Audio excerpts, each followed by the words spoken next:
Jack s'est jeté. La phrase tombe comme un coup près sur la table autour de laquelle l'équipage est rassemblé.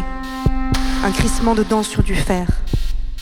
4 syllabes qui prennent corps dans les regards noyés, les cernes creusées par les typhons et les récifs, dans le bruit incongru des machines.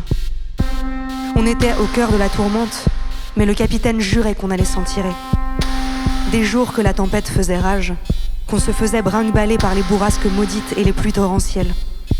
Le vent hurlait jusqu'à la plus profonde des cales. Le chargement du cargo tanguait dans tous les sens, sans parler des hommes. Les hommes n'étaient plus que des marionnettes à bout de souffle, détrempés par l'eau tentaculaire, accomplissant leurs tâches mécaniquement, le désespoir au ventre. Ils avaient déjà beaucoup dévié de leur trajectoire initiale et aucun contact radio n'était possible. La veille, le navire avait d'abord tangué de droite à gauche et de plus en plus fort jusqu'à se retrouver presque tout à fait retourné. En se redressant, la violence avait été telle qu'on aurait dit qu'une main divine s'abattait sur eux.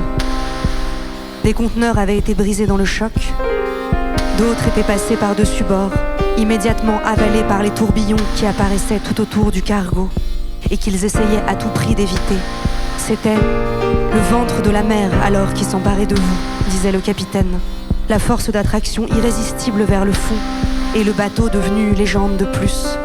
Vaisseau fantôme dont les âmes ne trouveraient jamais le repos. Il fallait attendre et endurer, espérer aussi. Manœuvrer le cargo de telle sorte qu'il ne se fasse pas avaler. Une interdiction ferme avait été donnée de se rendre sur les ponts depuis le matin. Mais Jack avait désobéi.